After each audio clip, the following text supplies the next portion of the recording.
ገዳም አለ ከዛ ገዳም አስተማሪ የነበረ ኢየሱስ ሞዓ በሸዋ ደሞ በኋላ ደብረ ሊባኖስ ቤተክርስቲያን ተብሎ በሰሜን ሸዋ ያለ የሚገነባው ተክለ ሃይማኖት በሁለቱ ግብጽ ቤተክርስቲያን እነዚህ ሁለት ቄሶችን ጦር አበጋዝን አስተባብረ በሷ ትምርትና መመሪያ መንግስትን በመሳሪያ ገልብጠው በጻሎት አደረገን ነው ብሎ ነው የጻፉት ለኛ ለትውልድ ይትባረክ የሚባል የመጨረሻ የአጎን ንጉስ በጦር ሜዳ አርዶ ነው ማን ነው ይኩን አምላክ ስልጣን ላይ ወጣ ከዛን ቀን ጀምሮ እስከ ቀዳማዊ ኃይለ ሥላሴ ድረስ ለ1620 ዓመት የግብጽ ቤተክርስቲያን አንድ አቡን ትልክ ነበር በየጊዜው የአገው ወታደሮችና ቀሳውስት በዛጉዌ መንግስት ላይ እንዲነሱ የእስክንድሪያ ቤተክርስቲያን ትልቅ አስተዋጽኦ አድርጋለች ይባላልና ይሄ ምንድነው? አሌክሳንድሪያ ቤተክርስቲያን አለ የግሪክ ተወላጆች የሆኑ ከዛሬ ሲሪያ የመጡ ፍርምናጦስ እና ኦዲሲዩስ ናቸው እነዚህ አምጥቶ አክሱም ቤተ መንግስት ኦሪት ምን ተሰ የምትለው ነገር የለም ፔጋን ነው አዋማዊ ነው ጨረቃ ነው የሚያመልከው ግን የዓለም ሲቪላይዜሽን ግዕዝ ቋንቋ አለ የራሱ ቋንቋ እና ግን ሰው አሃዳዊ አንድ አምላክ የሚያምን ሳይሆን ጨረቃና ፀሐይን የሚያምን ነው ለነዚህ ሰዎች በቀይ ባህር አደጋ የደረሰባቸው ሁለት ነጋዴዎች ናቸው ያለው በሽሽት አክሱም ቤተ መንግስት ይገባሉ አክሱም ቤተ መንግስት ሲገባ ጥገኝነት ይሰጣል መንግስት ስለዚህ እነሱ ሁለቱም ክርስቲያናን አስገቡት ወደ አክሱም ፍሬምኔዎት አባ ሰላማ ተብሎ በኢትዮጵያ ያለው እሱ ሰውዮ ክርስቲያና ያስገባል ክርስቲያና ካደረጉ በኋላ በቤተ መንግስት ከፍተኛ ሹማምንት ከሆኑ በኋላ አራበቀን ብሎ ወደ አገራቸው ይመለሳሉ አገራቸው ሲመለስ ግብጽ አልፎ ነው የሚሄደው አሌክሳንድሪያ ቤተክርስቲያን አለ እስከዛሬም ያለው ማለት ነው እዛ ሄዶ አክሱም የሚባል ቦታ አገር ሄደን አምላክን በማያውቁ ቤተ መንግስት ላይ አስተምረን መጥተናል ብሎ ለግብጽ ቤተክርስቲያን ይነግሯል አጥናቴዎስ የሚባል ፓትርያርክ ነበረ የግብጽ ቤተክርስቲያን ታዲያ እንዴት ተመጣለ ሰዎቹ ወደ ኋላ ይመለሳሉ ማስተማር አለብኝ ማን ይሆናልና ካህን አርጎ ሹሞ ራሱ ሰራሱ አይሾምም ፍሬምናጦስን ወደ አክሱም ላከ የግብጽ ቤተክርስቲያን ከዛን ቀን ጀምሮ እስከ ቀዳማዊ ኃይለ ሥላሴ ድረስ ለ1620 ዓመት የግብጽ ቤተክርስቲያን አንድ አቡን ትልክ ነበር በየጊዜው ሁለቱን አርጋት ሊኮም አንዱን ስትልክ ያ አቡኑ ምንድነው ነፃ በኢትዮጵያ ሀገር የሃይማኖት አስተማሪና መሪ ነው ክርስቲያና ያስነሳል ንጉሱን ያነግሳል ቅባት ጨምሮ ዘውድ የሚደፋሱ ነው ሃይማኖት የሚያስተምረው እሱ ነው ቄሱን የሚጠምቀው እሱ ነው እሱ ደግሞ ሲሞት ሰዎቹ ኃጢአቱስ ወደቀን ብሎ ይረበሻሉ ግብጽ ቤተክርስቲያን በብዛት ደግሞ ሰውን አትልከው እና ግብጽ ቤተክርስቲያን ይሄንን ሰውዮ በየአመቱ በየጊዜ ለዛ ለማሄድ ዴሌጌሽን ነው የሚሄደው ከኢትዮጵያ ይሄንን ግብጻዊን ለማምጣት ግብጽን ለሚገዙ ሰዎች የባሪያ የብር የወርቅ የእንስሳት በህይወቱ ያለውን ስጦታ ይላካል ግብጽ ቤተክርስቲያን ይሄንን እያደረገች እያለች አክሱም ዘመነ መንግስት ስትገዛ ትኖራለች መንፈሳዊ ግዛት ነው ግብጽ ቤተክርስቲያን ትቀድሳለች ትሾማለች እሷ የምትገዛው በሲኖዶስ ነው ግብጽ ቤተክርስቲያን ሲኖዶስ ማለት የቤተክርስቲያን ጉባኤ ቤተክርስቲያን መንግስት ማለት ነው አስተዳደር ማለት ነው ምን ማለት ነው ግብጽ የሚሆነው 10 አቡኖች አሉ ምርጥ ሰዎች አቡኖቹ ፓትርያርክን ይሾማሉ ይሽራሉ ማለት ነው ኢትዮጵያውያን ተቸገሩ ከዛ ምን ይሆናል ዛጉዌ መንግስት እያቆ ተቸገረን ሰዎቹ ይታመማሉ አቡኑ ሲመጣ እስኪመጣ ድረስ ተቸገረናልና ሲኖዶስ አቃቁምልኝ ብሎ ሐርቤ የተባለው የአክሱም ንግስት የላሊበላ ወንድም ግብጽ ቤተክርስቲያንን ይጠይቃል 10 አቡኖች ከኢትዮጵያ አሰልጥንና እና ፓትርያርክ ከነሱ እንዲመረጥ ብሎ ሲል አገሩን ግልብጥብጥ ያደርገዋል ይሄ ጥያቄ ግብጽ ቤተክርስቲያን አበደች። እነዚህ ባሮቹ እኮ ነፃ ሊወጡ ነው አለች። በቃ የራስ አቡን ካለ ፓትርያርክ ካለ እኔ ማስገበር ይቀራል ማለት ነው። ትክክለኛ ነገር ያ የጠየቀው ነፃነት ነው። ግብጽ ያኔ የምትገዛው ቱርክ ማምሉክ የሚባሉ ቱርኮች ናቸው። ለሱ መገበር አለባቸው፣ ስጦታ መላክ አለባቸው አቡኑን ለማግኘት። ለፓትርያርክም ይገበራል፣ ለግብጽም አሳልፎ እንዲሰጥ ከኢትዮጵያ ይገበራል።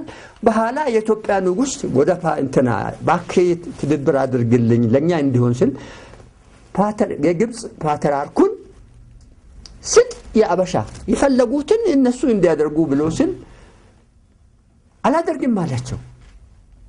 ሱልጣን አበሻ እኮ ነፃ ሊወጣ ነው፣ አባይን እኮ ሊጠልፍ ይችላል፣ በምንድን እንቆጣጠራለን እንደዚህ ነፃ ከሆነ ብላ ስትናገር አስታሰረም። ደግሞ ፓትርያርኩን አስሮ ነበር። ያ የነበረው የተጠየቀው 1010 ዓመት ነው በእንትን ጥያቄ የተነሳው። ከዛ በኋላ እሷ ፖለቲካ ጉዳይ ሳይሆን ይቀራል። በኢትዮጵያ ሴራ ጠነሰሰችው ግብጽ ቤተክርስቲያን። ይሄ አክሱም ላይ የነበረው መንግስት ክርስቲያን ከመሆኑ በፊት በመጽሐፍ ቅዱስ ነገስታት በሚለው መጽሐፍ ላይ ሳባ ከአረቢያ ሄደች የምትባለው ኢትዮጵያዊት ነች። ሶሎሞን ቤተ መንግስቱን ተገናኝታ ልጅ ምኒልክ የሚባለውን ወልዳለች። አክሱም ከተማንም ስልጣኔም የፈጠረው እሱ ነው። መንግስትም ሶሎሞናዊ ነው። በጣም የሚያስገርም ነገር ነው። ሶሎሞናዊ ነው ብላ ትሰብካለች። መቀበሉ ያስቸግራል። እንዴት ሆኖ ይቀበል? ኢትዮጵያውያንም ጠየቁ። አንዴ ለኮሳ አልሰጥም ብላ ወደ 200 ዓመት ክርክር ንትርክ እየተደረገ ይኖራል። በመጨረሻ 2 ሰነድ ትጽፋለች። አንዱ ክብረ ነገስት፣ አንዱ ፍትሐ ነገስት። ይሄንን ነገር ፍትሐ ነገስት ምንድነው? ሳባ ኢትዮጵያዊ ማን ነው አረብ ሳትሆን ከኢትዮጵያ ከአክሱም ወደ ኢየሩሳሌም ሄደች ነው ብላ አስቀመጠችው።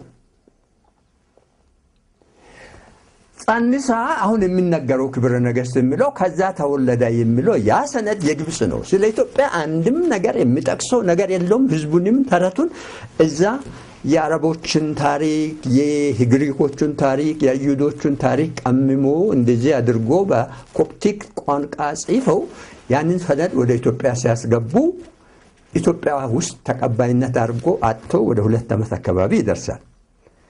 በመጨረሻ ዛጉኤ መንግስት ውስጥ የዛጉኤ ወታደሮች አሉ። የዛጉኤ ወታደሮች አማራ ነው የሚባለው። የአክሱም ወታደሮች ሰራዊት ነው የሚባለው። የግብጽን ሴራ የተቀበሉት የአገው ወታደሮች ናቸው፣ ቄሶች ናቸው። ክርስቲያኑ ወታደሮችና ቄሶች በግብጽ ቤተክርስቲያን አስተባባሪነት በይኩኖ አምላክ የሚባል ጦር አበጋዝ መሪነት ተጽፎ ያለው ነው የሚነግር። ኢየሱስ ሞዓ የሚባል በወሎ በዛሬው ወሎ ቤተ አማራ ሀገር ነው። እዛ ቦታ የአገው ሀገር ነው። ገዳም አለ። ከዛ ገዳም አስተማሪ የነበረው ኢየሱስ ሞዓ። በሸዋ ደግሞ በኋላ ደብረ ሊባኖስ ቤተክርስቲያን ተብሎ በሰሜን ሸዋ ያለ የሚገነባው ተክለ ሃይማኖት። በሁለቱ ግብጽ ቤተክርስቲያን እነዚህ 2 ቄሶችን ጦር አበጋዝን አስተባብረህ በሷ ትምህርትና መመሪያ መንግስትን በመሳሪያ ገልብጠው በጸሎት አደረገን ነው ብሎ ነው የጻፉት ለኛ ለትውልድ። ይትባረክ የሚባል የመጨረሻ የአገው ንጉስ በጦር ሜዳ አርዶ ነው ማነው ይኩኖ አምላክ ስልጣን ላይ ወጣ። ስለዚህ ግብጽ ቤተክርስቲያን ይሄንን ሴራ አድርጋ ለሚቀጥለው 700 ዓመት አፄ ኃይለ ሥላሴ ቤተክርስቲያኑን ከግብጽ ግዛት ነፃ እስኪያወጡ ድረስ 1950 ዓመተ ምህረት ነው ነፃ የሆነችው። የኢትዮጵያ ቤተክርስቲያን በ1700 ዓመት 5 ፓትርያርክ ብቻ ነው ያላት። ባጽሊዮስ የመጀመሪያው ኢትዮጵያ ነፃ ከሆነች በኋላ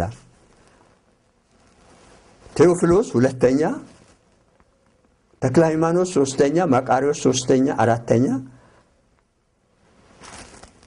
ፓትርያርክ ጳውሎስ አምስተኛ 40 ዓመት ውስጥ የመጀመሪያ 3 ግብጽ ቤተክርስቲያን በ1720 110 አቡኖች ልካል። ክብረ ነገሥት የነገስታት ክብር ለማለት ነው። ፍትሐ ነገሥት ደግሞ የነገስታት ህግ ማለት ነው። ፍትሐ ነገሥትንም 2 ሰነድ ነው ያስገባቸው ብያለሁ። ፍትሐ ነገሥት ላይ ምንድነው የሚለው ፍሬ ነገሩ በኒቅያ ጉባኤ 318 የዓለም ቤተክርስቲያን ሊቃውንትና ምሁራን መሪዎች ምንም ጊዜ ግብጽ ኢትዮጵያዊ በአገሩ የሃይማኖት አስተማሪና መሪ አይሆንም ብሎ ወስነዋል። ለምንም ጊዜ ግብጻዊ ብቻ ይሆናል ነው ፍትሐ ነገሥት ማለት ይሆኑ። በቃ ቤተክርስቲያን ላይ የሚነገረው 3 ትምህርት ነው ያለው። ኦሪት ማለት የይሁድ የጥንቱ ማለት ነው። አዲስ ኪዳን ብሉይ ኪዳን የጥንቱ ነው። አዲስ ኪዳን እና የቤተክርስቲያን ክርስትና ታሪክ ሃይማኖት አበው ተብሎ በዚህ ነው እኮ እስከ 20 ሴንቸሪ ድረስ የነበረው። በክብረ ነገሥት በሚባለው መጽሐፍ ላይ አማራ ስም የለም፣ የትግሬ ስም የለም፣ የአገው ስም የለም። ሶሎሞናዊ የሚባል ነገር እነዛ ሶሎሞናዊ አይሁድ ቄሶችና መሳፍንት ምርጥ ሲገባው አገር አላስገበም ብሎ ክብረ ነገሥት ላይ ተጻፈ ነው። ሀዲያ ነው ይላል።